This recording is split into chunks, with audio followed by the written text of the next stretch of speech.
जय श्री कृष्ण। भगवान कृष्ण अर्जुन ये दोनों का यदि मित्रता की बात करें, अपनापन की बात करें, सखा बंधु गुरु की बात करें, तो संसार में ऐसा बहुत कम ही देखने को मिलता है कि जो स्वयं इतना बड़ा जो जगतपति स्वयं भगवान है, अपने भक्त को मान को बढ़ाने के लिए, अपने भक्तों को इस संसार में कीर्ति को ऊंचाई तक लेकर जाने के लिए भगवान कृष्ण बहुत अधिक प्रयास कर रहे हैं अर्जुन के साथ। अर्जुन को धर्म के रास्ते पर चलने के लिए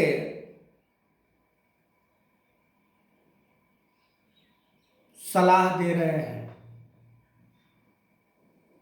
ज्ञान बुद्धि विवेक दे रहे हैं। अर्जुन के लिए जो भगवान कृष्ण धर्म निर्धारित किए थे, वो अर्जुन समझ नहीं पा रहा था कि शायद किसी को वध करना भी धर्म हो सकता है, किसी को मार देना भी धर्म हो सकता है। ये बहुत डीप में जाकर ही हम समझ सकते हैं इस बात को कि कितना मार्मिक बात, कितना उच्च कोटि का ये बात है। राक्षस आसुरी प्रवृत्ति से युक्त दुर्योधन, कामना के वेग इतना उसके मन में बढ़ जाता है कि ऐसे लोगों को वध करने के लिए भगवान कृष्ण क्यों अर्जुन को प्रेरित कर रहे हैं? क्योंकि संसार में किसी को परेशान करना, किसी को पीड़ा देना, ये सभी आसुरी प्रवृत्ति वाले लोगों के अंदर ये सभी गुण होते हैं। ऐसे लोगों को संसार में रहना और नहीं रहना कोई फर्क नहीं पड़ता है। भगवान कृष्ण अर्जुन को समझाते हुए कह रहे हैं,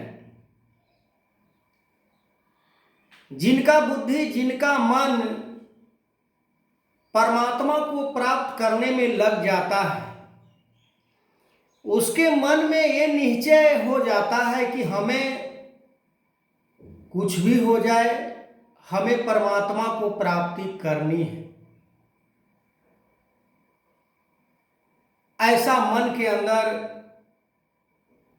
उसका भाव बन जाता है, तो संसार के भोग, संसार के पदार्थ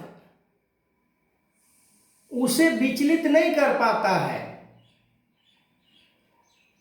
उसे हिला नहीं पाता है। कहते हैं कि जाको राखे साइया मार सके न कोई, बाल न बांका कर सके जो जग बैरी हुई। पूरे संसार भी यदि प्रभु के प्राप्ति करने वाले का पीछा लग जाए, उसको परेशान करे, उसे दिक्कत करे, उसे परेशानी में डाले, उसे तबाह करे, फिर भी उसे कोई फर्क नहीं पड़ता है, क्योंकि उसका मन स्थिर हो चुका है।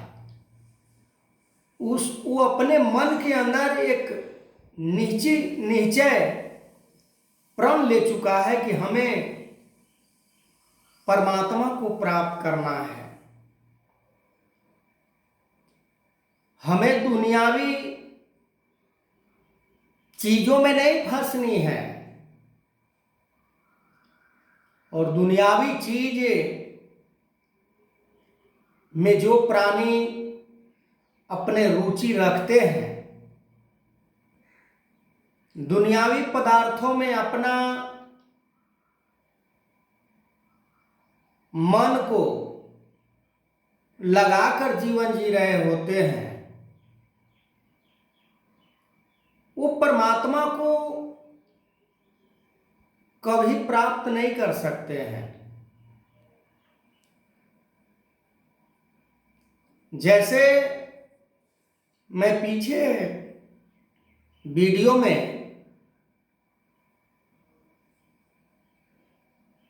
उसमें बताए थे कि कर्म योग, भक्ति योग, ज्ञान योग,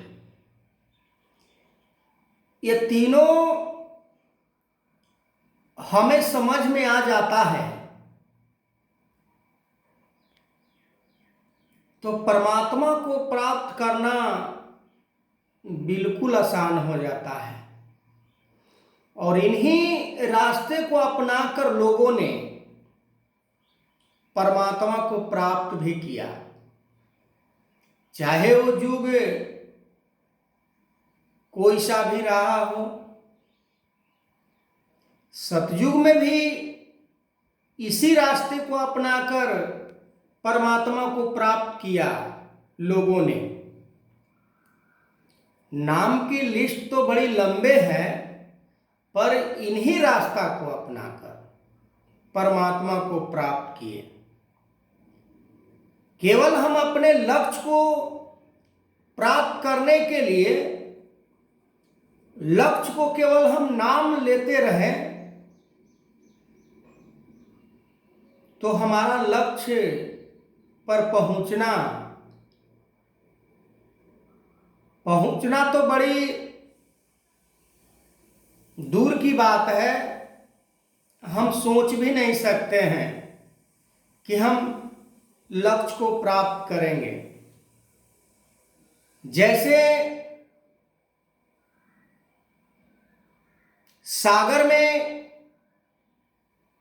नाव चलने के दौरान हवा के वेग यदि जोरों से है तो नाव हमारा अनबैलेंस हो जाता है, विपरीत दिशा की ओर चलना शुरू हो जाता है। बेचारा पतवार क्या करे, पतवार से फिर वो समझ में नहीं आता है कि मैं क्या करूं। ठीक उसी प्रकार संसार के विषयों में ये मन रूपी नाव जब फंस जाता है तो बुद्धि काम नहीं करता कि मैं सही दिशा में जा रहा हूं कि गलत दिशा में जा रहा हूं। पर आज समय के सतगुरु वही रास्ता, वही तरीका, वही तजुर्बा, वही ब्रह्म ज्ञान, जिस ज्ञान से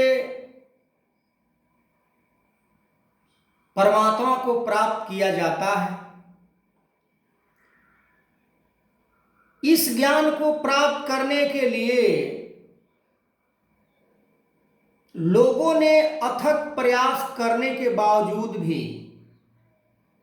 ब्रह्म ज्ञान उन्हें प्राप्त नहीं हुआ। पर आज हमें प्राप्त हुआ है, पर हम इसे मिसयूज करते हैं। ज्ञान को प्राप्त करके भी विषयों में हम इतना जकड़े होते हैं कि सामने वाला देखकर भी अंदाजा लगा लेता है कि ये कितना बड़ा धर्म के रास्ते पर चलने वाला है। हमारा सारा सिस्टम उन्हें बता देता है कि ये कितना धर्म के रास्ते पर ये चलते हैं।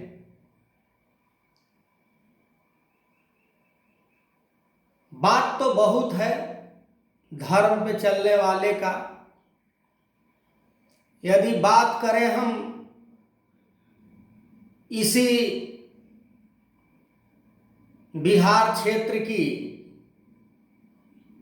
तो यहीं पर एक राजा जो जनक के नाम से जाने जाते थे, जब अष्टावक्र के द्वारा ब्रह्म ज्ञान प्राप्त होता है तो राज को भी समर्पित कर देते हैं अपने प्रजाओं के आगे कि जिसे जितना आवश्यकता है वो ले सकता है, किसी को रोक टोक नहीं है।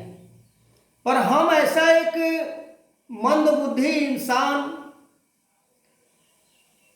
कि विषयों में इतना घिर जाते हैं कि सामने वाले कितना भी रो रहा हो, तड़प रहा हो, गिड़गिड़ा रहा हो, पर हम ऐसा राजा जो अपने प्रजा को एक बात को भी नहीं सुन सका, प्रजा की तरफ